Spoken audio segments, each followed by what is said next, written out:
Welcome back again दोस्तों। इस video में मैं क्वारंटीन द सीरीज़ के पार्ट 2 को एक्सप्लेन कर रही हूँ। पार्ट 1 की एक्सप्लेनेशन अगर आपने अभी तक नहीं देखे हैं तो आप उसे भी देख सकते हो।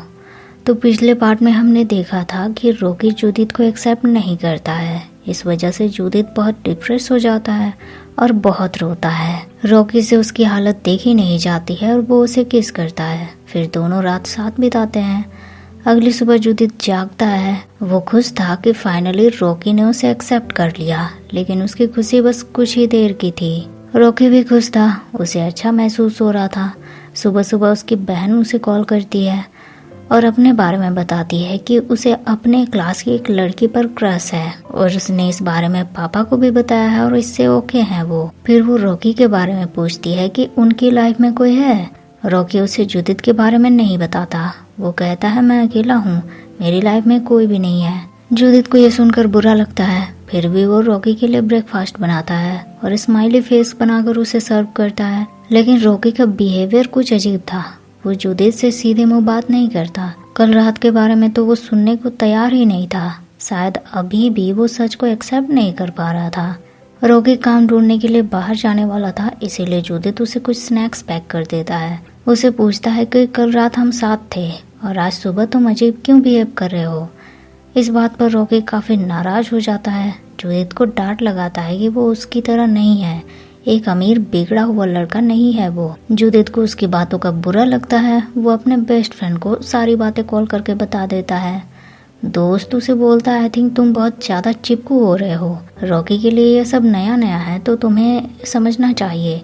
उसे थोड़ा वक्त दो और ज्यादा सोचो मत। दोपहर में दादी जूडिथ को स्नैक्स भेजती है, पर वो उसे एक्सेप्ट नहीं करता और वापस भेज देता है। फिर बाहर उसे खाना ऑर्डर करता है और बाहर बैठकर वो खाना डिलीवरी होने का वेट करता है। पर कुछ ही देर में उसे मैसेज आते हैं कि ऑर्डर उनका कैंसिल कर दिया गया है। जूडिथ टेंशन में काफी देर तक वहीं बैठा रह जाता है और बारिश में भीग जाता है। शाम को रॉकी घर वापस आता है और जूडिथ को बताता है कि वो घर जा रहा है। जूडिथ को उसकी फिक्र होती है कि वो इस पेंडेमिक में कैसे घर जाएगा। उसके पास तो कार भी नहीं है। लेकिन रॉकी उसकी बात नहीं सुनता। उसे किसी के कॉल आते हैं और वो उसे बताता है कि बस सामान पैक करके निकल रहा हूँ। फिर वो फोन चार्ज में लगाकर नहाने चला जाता है। उसके जाते ही जूडिथ रॉकी का फोन चेक करता है तो उसमें रॉकी ने अपने एक्स के साथ काफी सारी चैट में बातें की थी। जूडिथ और दुखी हो जाता है। रॉकी अपना सामान पैक करके घर से बाहर निकलता है तो जूडिथ उसे रोकता है। वो रो रहा था। रॉकी को बोलता है तुम सच में मुझे छोड़कर चले जाओगे और क्या तुम मुझे लेकर इतना डिस्गस्टेड फील कर रहे हो कि तुमने अपने एक्स से बातें करनी शुरू कर दी है। रॉकी को ये जानकर बहुत गुस्सा आता है कि जूडिथ ने उसके फोन चेक किए हैं।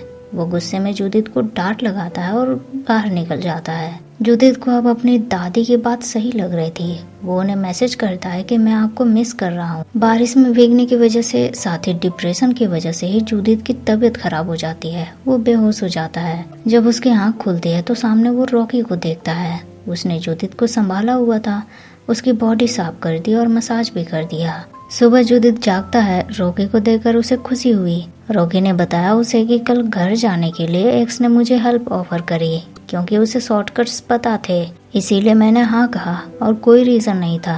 और ऊपर से जूडिथ की तबीयत भी खराब थी, खांसी हो रही थी उसे। मे बी ये कोरोना भी हो सकता था और इस वजह से जूडिथ की जान भी जा सकती थी। जूडिथ खुश था कि रॉकी वापस आ गया है।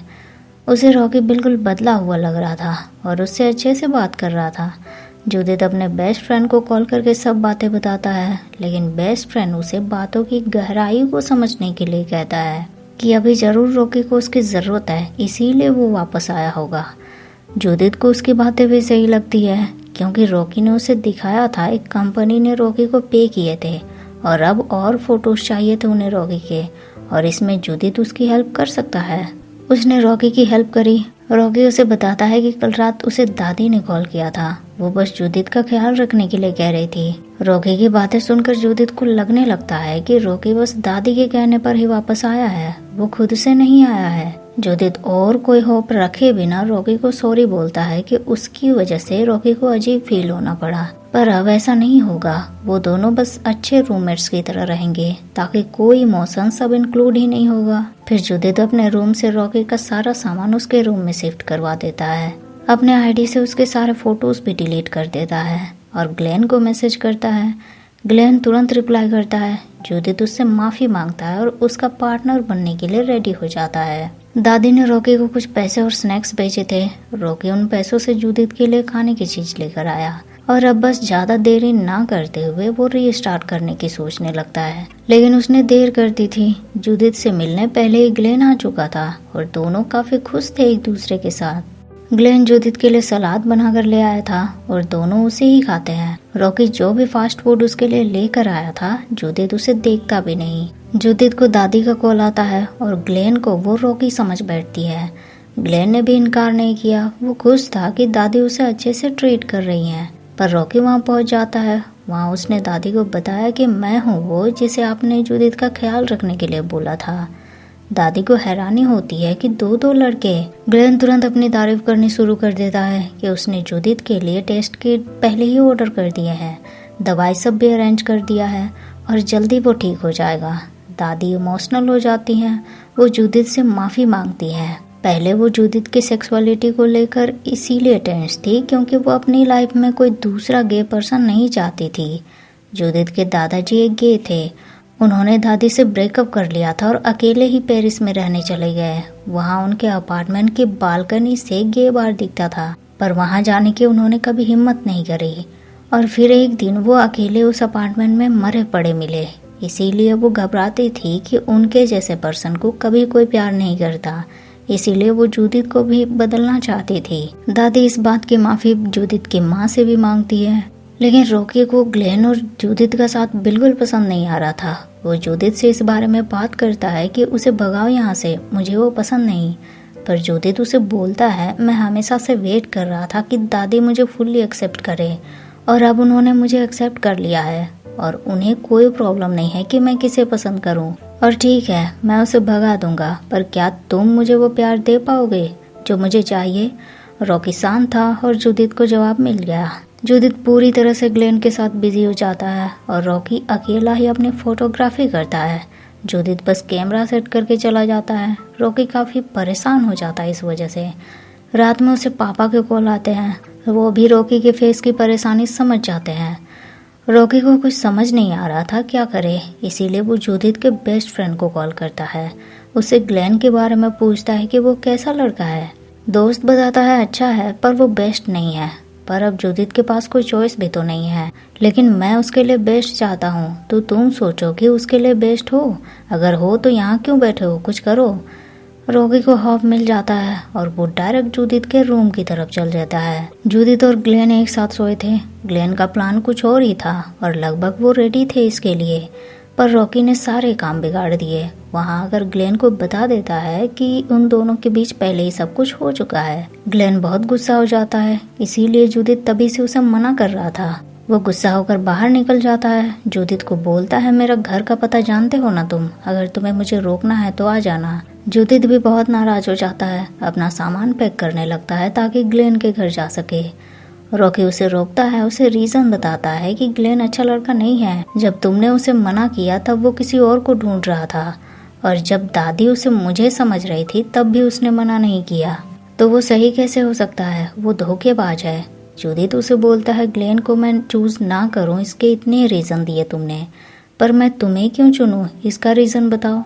रॉकी माफी मांगता है, उससे एक चांस देने के लिए कहता है, पर जूडिथ उसकी नहीं सुनता। वो अपना बैग लेकर निकल जाता है। रॉकी उसके आगे आता है और क्वारंटाइन पास को फाड़ देता है, और अब वहाँ से बाहर निकलने का कोई चांस नहीं था और मजबूरन जूडिथ को वहीं रुकना पड़ा। रॉकी जूडिथ को रोकने में कामयाब हो गया था, इस वजह से उसे खुशी हो रही थी। वो जूडिथ के साथ ट्रूथ और डेयर गेम खेलता है। उससे पूछता है कि हमारे जैसे लोगों को कोई प्यार क्यों नहीं करता। जूडिथ जवाब देता है, मे बी पहले से ही हम अपने हार्ट में फीलिंग्स को छुपाते आए हैं और अभी रियलाइज हो रहा है हमें, और नया नया है तो लोगों को एक्सेप्ट करने में टाइम लगता है।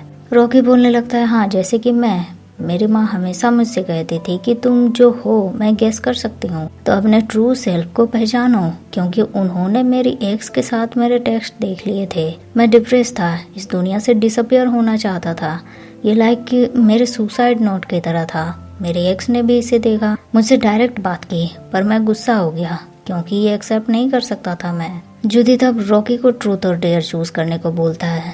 रॉकी डेयर चूज करता है और जूडिथ अपने रिलेशनशिप के बारे में जूडिथ को अपने आईडी पर पोस्ट करने के लिए कहता है। रॉकी के लिए यह काम मुश्किल था। हाँ, वो जूडिथ को पसंद करता है, लेकिन लोगों को बताना कंपलसरी है क्या? लेकिन जूडिथ के लिए ये बहुत मैटर करता है। वहाँ से वो अपने रूम चला जाता है।